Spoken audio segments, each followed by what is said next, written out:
بسم اللہ الرحمن الرحیم۔ وہ بچے جو سن تمیز تک نہ پہنچے ہوں، جن سے حرمت مسجد محفوظ نہ رہے، ایسے بچوں کو مسجد میں لانا مکروہ ہے۔ توجہ ہے؟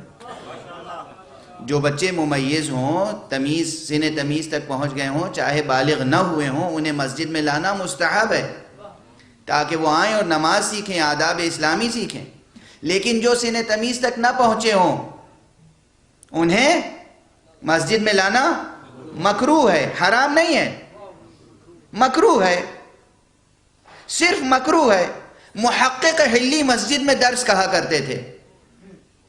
ایک دن دیکھا مسجد میں درس کے وقت کچھ بچے آ گئے، نادان بچے جو کھیل رہے ہیں، مسجد کی حرمت باقی نہیں ہے۔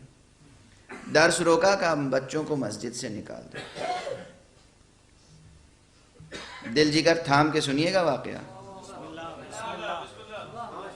بچوں کو مسجد سے نکال دو۔ شاگرد اٹھے، فوراً انہوں نے اطاعت کی، مسجد سے نکال دیا۔ گھر آئے، استراحت فرمانے کے لیے جب لیٹے، آنکھ لگی، خواب میں دیکھا کہ امام عصر تشریف لائیں۔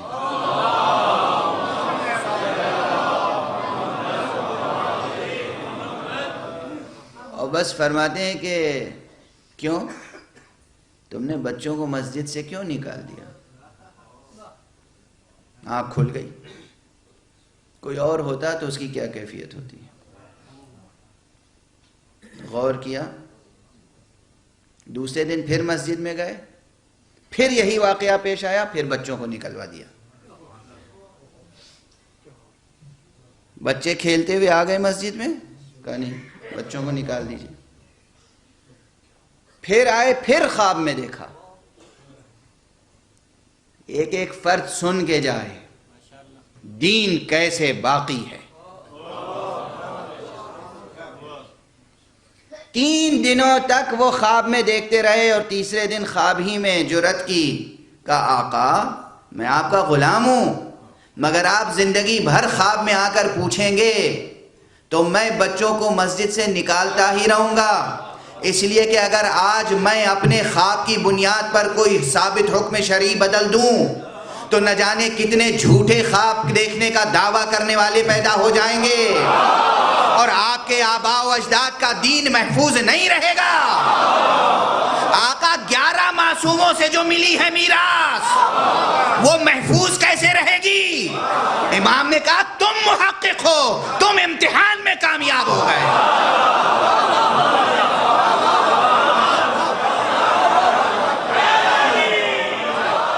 تم امتحان میں کامیاب ہو گئے، تم محقق ہو۔ ایسے ہی لوگ دین کو محفوظ رکھ سکتے ہیں۔ 14 معصوم ہیں نا، 13 معصوموں کی میراث ہم تک پہنچی ہے، اور ہمارے ہاں اصول یہ ہے کہ جو پہلا معصوم کہے گا وہی دوسرا معصوم کہے گا، وہی تیسرا معصوم کہے گا۔ ہمارے ہاں معصومین کے کلام میں تضاد نہیں ہو سکتا، حکم میں تضاد نہیں ہو سکتا۔ یہ کیسے ممکن ہے کہ پہلے کہا گیا ہو کہ نادان بچوں سے مسجد کو محفوظ رکھو اور بعد میں اجازت دے دی جائے؟ ممکن نہیں ہے نا، ممکن نہیں ہے۔ تو خواب کی بنیاد پر، مشاہدے مکاشفے کی بنیاد پر حکم شرعی نہیں بدل سکتا۔ نماز ہماری اور آپ کی تصنیف کی ہوئی نعت و منقبت نہیں ہے۔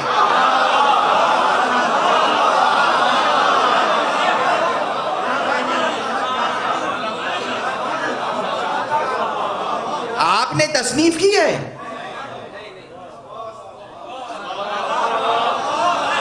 نماز ثناء الہی ہے، نماز نعت مصطفیٰ ہے، نماز منقبت آل محمد ہے۔ سنو، غور سے سنو کیا کہہ رہا ہوں، دیوانہ نہیں ہو گیا ہوں، اور اگر کوئی کہے کہ دیوانہ ہو گیا ہوں تو میں کہوں گا میں بہت سوچ سمجھ کے دیوانہ ہوا ہوں۔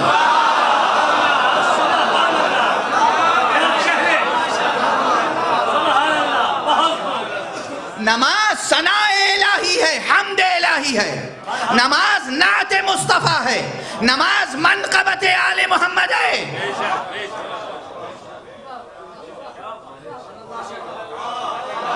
برداشت کرو جو ایک جملہ کہوں، نماز عین تولا ہے، نماز عین تبرہ ہے۔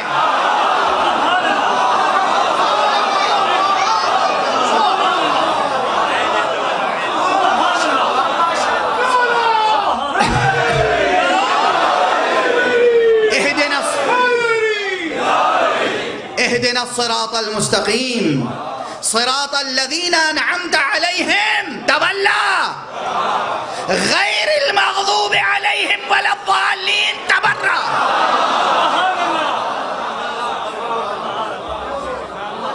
یہ نماز حمد ہے، ثنا ہے، نعت ہے، منقبت ہے، مگر آپ کی تصنیف نہیں ہے، کسی شاعر کی تصنیف نہیں ہے، کسی ادیب کی تصنیف نہیں ہے، کسی ہم میں سے ابھر کر آگے بڑھنے والے مجتہد کی تصنیف نہیں ہے، کسی عارف کی تصنیف نہیں ہے، کسی صوفی کی تصنیف نہیں ہے۔ نماز تصنیف ہے تو محمد کی تصنیف ہے،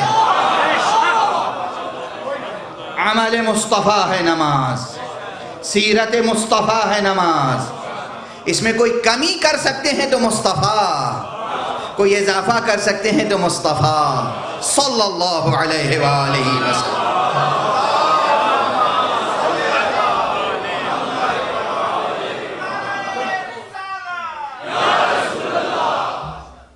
اور فرمایا ہم تو بندگی کے لیے پیدا ہوئے ہیں۔ میں یہ نہیں کہتا کہ مولا علی کا نام لینے سے نماز باطل ہو جاتی ہے، نہیں، نام لینے سے نماز باطل نہیں ہوتی۔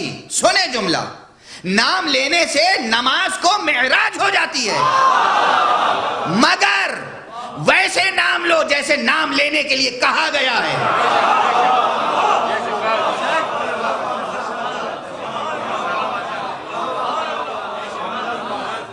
ہم قنوت میں نام لیتے ہیں، ہم رکوع میں نام لے سکتے ہیں، ہم سجدے میں نام لے سکتے ہیں، مگر ان آداب کے ساتھ جو آداب سکھائے گئے، جو جملے سکھا دیے گئے، اپنی طرف سے کوئی جملہ کوئن نہیں کر سکتے۔ توجہ رہے، اب وہ جملے سکھائے گئے، ان جملوں کا علم کسے ہے؟ علماء کی تقلید کریں۔ اللہ تک پہنچنے کے لیے رسول تک پہنچنا ضروری ہے، رسول تک پہنچنے کے لیے علی تک پہنچنا ضروری ہے، علی تک پہنچنے کے لیے سلمان و ابو ذر تک پہنچنا ضروری ہے۔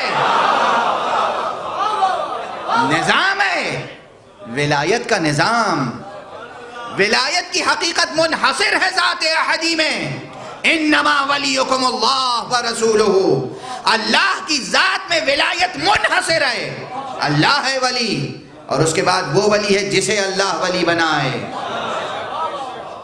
تو اللہ کا رسول ولی ہے، اللہ کے رسول کے بعد علی ولی ہے، علی کے بعد ائمہ ولی ہیں، اور ائمہ کے بعد وہ مجتہدین اور فقہاء ولایت رکھتے ہیں جو عادل فقہاء ہیں۔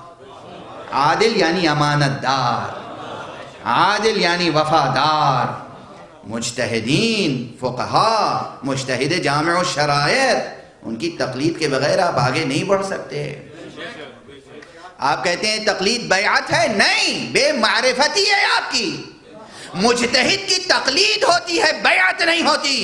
امام کی بیعت ہوتی ہے، تقلید نہیں ہوتی۔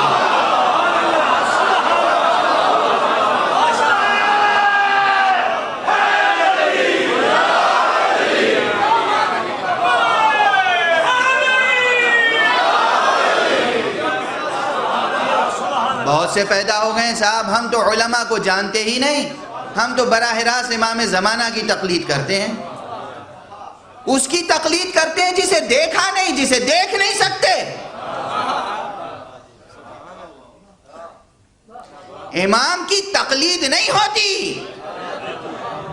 امام کی تو بیعت ہوتی ہے، امام کے ہاتھوں پر نفس کو بیچا جاتا ہے۔ بیعت یعنی نفس کو بیچ دینا۔ مجتہد کی تقلید ہوتی ہے، بیعت نہیں ہوتی، اس لیے کہ مجتہد معصوم نہیں ہوتا۔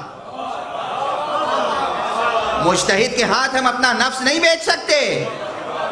مجتہد کی تقلید ہوتی ہے، یعنی مجتہد سے پوچھتے ہیں، اس کے پوچھ کر عمل کرتے ہیں، یعنی مجتہد کی تقلید ہمارے نفس کی تربیت کرتی ہے، ہمارا نفس اس لائق ہو جائے کہ امام کے ہاتھوں بیچا جا سکے۔